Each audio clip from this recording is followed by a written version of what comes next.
So I chose Blind Melon's No Rain, and this song came out, I think, in 93 or 94, something like that. So I remember it from that was my university days. And since then, I mean, this video is kind of come up to me a number of times, less so for the lyrics and more so for the video itself, which I'm sure we'll talk about as we go through, particularly in the last 2.5, 3 years as I started my own coaching practice. I kind of feel like I'm that little bee girl trying to find my my tribe. So that's why I picked this song. And I mean, a bit of a sad story. The lead singer died of a drug overdose probably 2 or 3 years after this song became kind of a big hit. So like a lot of people in the music business succumb to, victims of that lifestyle. It's kind of a sad commentary, but anyway, I love the song, the melody and the lyrics and the video. So let's dive right in and see what you guys think.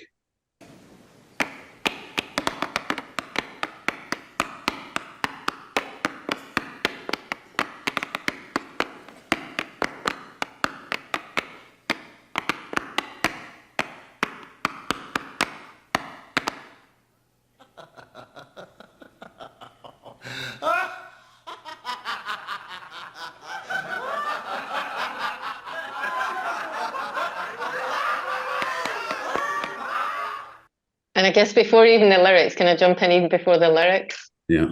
I had never seen this video until you sent it to us. And just that opening little bit, first of all, the kid made me feel so happy because there's this kid looking so happy and doing her thing. She's just there in her little bee outfit and doing her thing. And then from being herself, being up there, being herself, being brave, putting herself out there, and the response is the laughter. And it's just like, oh man, I was like, oh no, what's coming? Yeah. It made me feel so sad. Yeah. It is a very sad feeling. Oh. I immediately jumped to like memories of being at recitals or things that my kids did when they were young, and like the cruelty of adults, to laugh in the face of a child who's just, doing her thing or whatever. So yeah, quite a powerful. And yeah, just the cruelty of people. You mentioned earlier, Greg, we can take this out, but it just struck me when you were reminding your people yesterday about that, the guy on the train with his kids, and the lack of kindness and not misunderstanding, but just the lack of kindness and connection. Here's this kid, and people are being cruel. And it's like, come on. Yeah. Sorry. Yeah, no, just from what you were saying, an invitation to, I think it was Jamie again on something, I was just watching, to, before you open your mouth sort of thing, to choose your words carefully. Often we say that, but choose your words carefully, because otherwise this, that, and the other, but it's just a different sense, a different take on careful. Full of care. Yeah. And I love how that actually, I sort of looked at the video and then printed out the lyrics and started looking at the lyrics with this. And as I looked at it again, like, wow, what an introduction. And you can see, like, that is the introduction to the whole song. Now you understand where many of us are coming from. From shame, from embarrassment, from feeling lonely, from not being, lack of acceptance, anything really. It's tragic. Just as we're sitting here talking about it, I realize, like, this little girl in the bee costume, she's us. Like when we're putting together posts for social media or a webinar or a course or anything. Everything. We're putting ourselves on stage doing our little tap dance, and with this undertone of fear that we're going to get laughed off stage. Kind of. Yeah. So we do our little tap dance alone. Yeah. Just to kind of remind us, we can still do the tap dance, but putting it out there as something else. Let's see how this story ends here.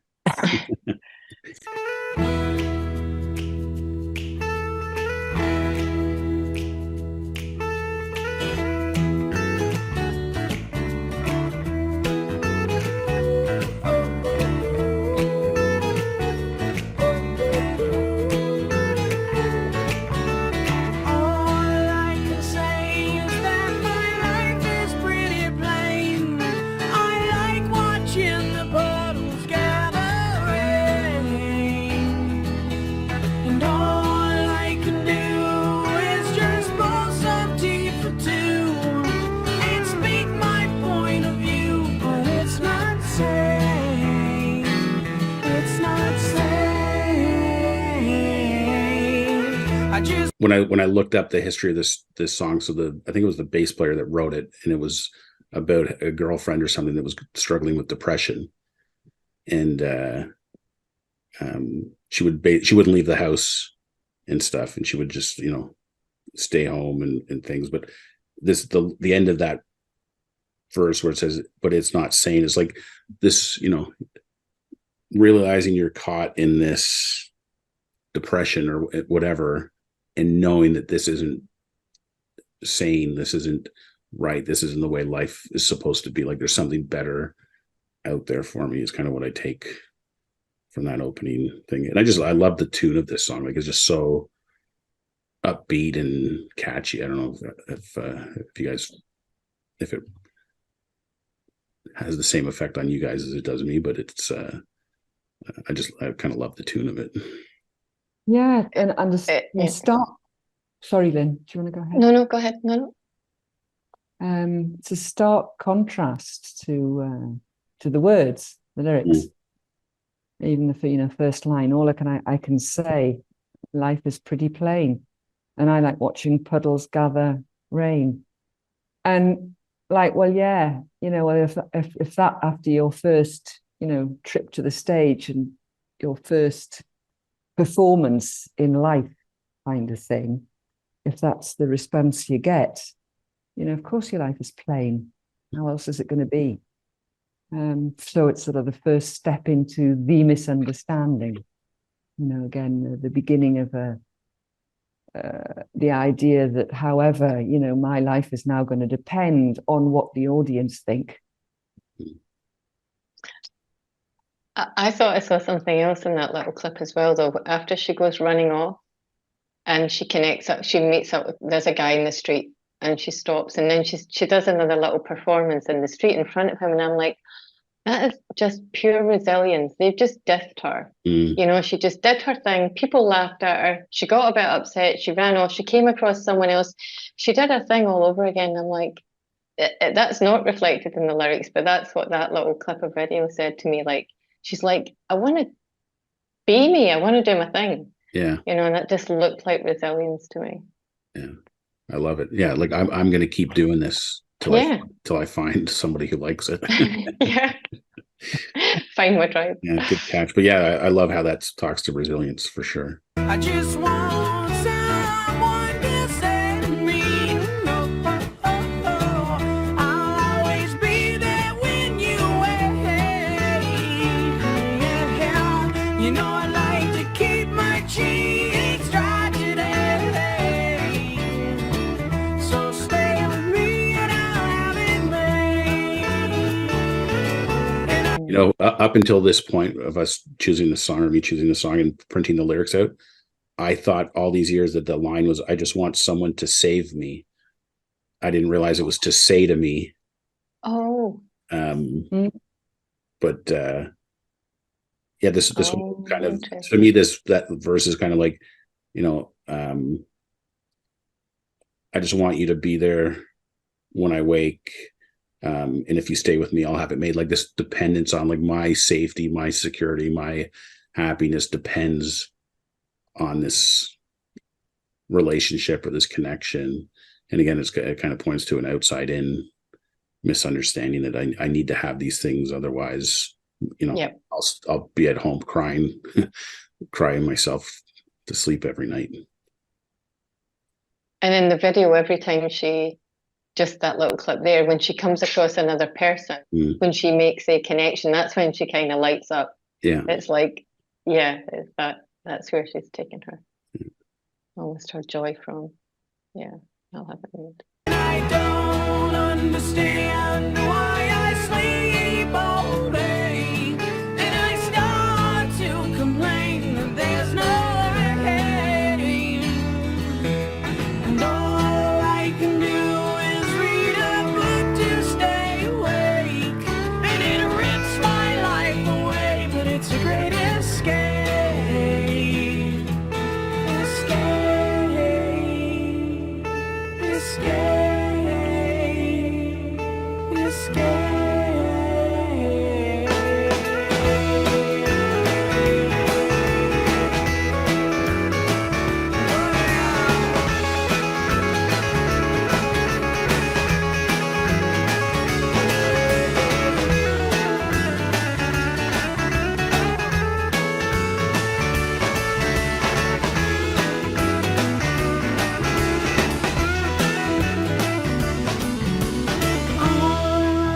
And I don't understand why I sleep all day. It sounds more of a sort of like, not really sort of sleeping literally, but kind of perhaps a lot of the time is maybe unaware of what's like going on. You know, when you're kind of go a bit like my foggy mindedness, you kind of miss bits. and then he complains when there's no rain, because you see he likes watching the puddles gather rain. So again, it's, you know, the allusion to sort of loneliness, and maybe if it's a conversation, then, you know, when there's no rain, it's like, well, it's you don't like my point of view sort of thing. You're not listening to me, or nobody listens to me anyway, sort of story. And the sort of general theme is yeah, it's to me, it's loneliness, and, you know, connecting to a search for love. When again, we guys know that, you know, love is, again, the feeling of love won't come from outside. And perhaps that the love that he's seeking for, until he can see, you know, where love really comes from, will indeed be unavailable to him. Yeah, and the escape bit as well, like,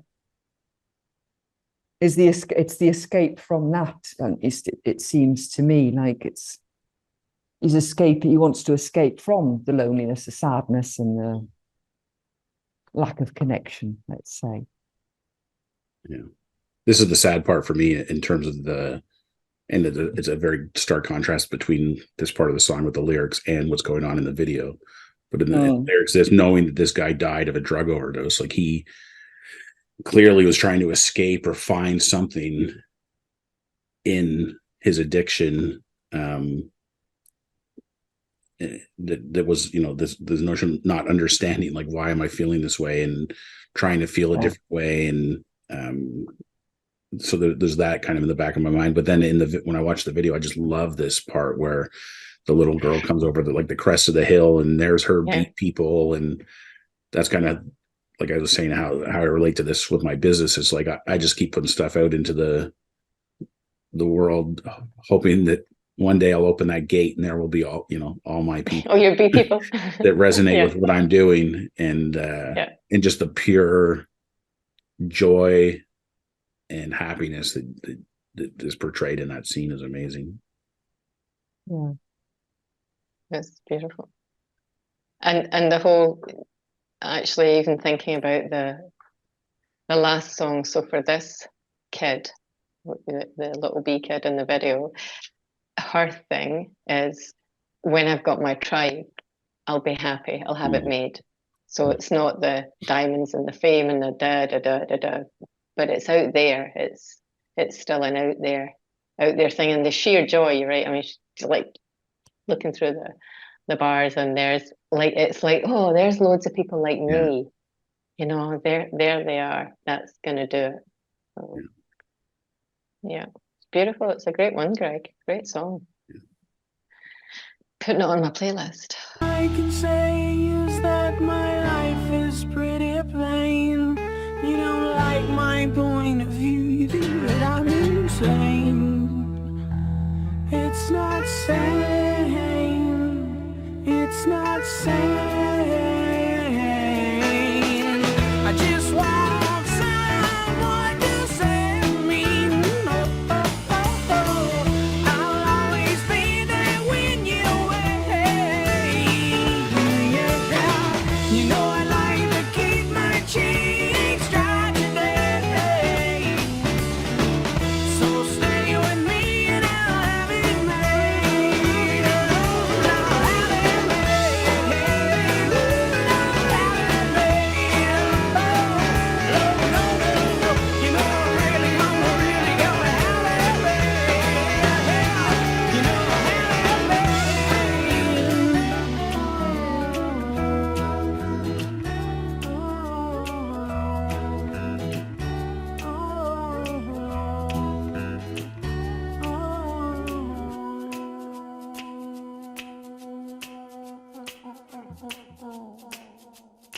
It occurred to me at the end there was like, I know the song isn't talking about this, but what was coming up for me was that this whole like, so stay with me and I'll have it made, I'll really have it made, et cetera, is the thing that I want to stay with me is this good feeling, is the knowing of my true nature. Like if you can find that and have that stay with you, we'll all have it made. Like it's I don't know, that's kind of the metaphor that I was thinking about at the end, like the hopefulness of that. Yeah, hopefulness, definitely. There's a sort of underlying current for me of sort of, again, sort of like an extreme, like where I'm right now is definitely not a good place to be. And the place that I want to be in terms of emotional feeling is a good place, but kind of also a lack of understanding that actually that's for everybody, even our very selves. It's a roller coaster, you know, and you can't have it like all the time. It's very black and white, you know. I don't want that, and I definitely want that all the time, which also makes it a little bit sad for me, because I know that that's really, generally speaking, not 100% attainable. You know, you can definitely spend longer in a good feeling, but not all of the time, because, you know, life happens, kind of thing. I'm just seeing this whole, like, if I close my eyes and think, like, you know, the bee people represent, say, the oneness of life. So here's this single soul, the bee girl, looking, searching for truth, and then she finds it and it gets connected to it and has it made. Like it's like I've come home to who I really am, to the oneness of life. You know, that's kind of my three principles lens on overlay on this whole thing.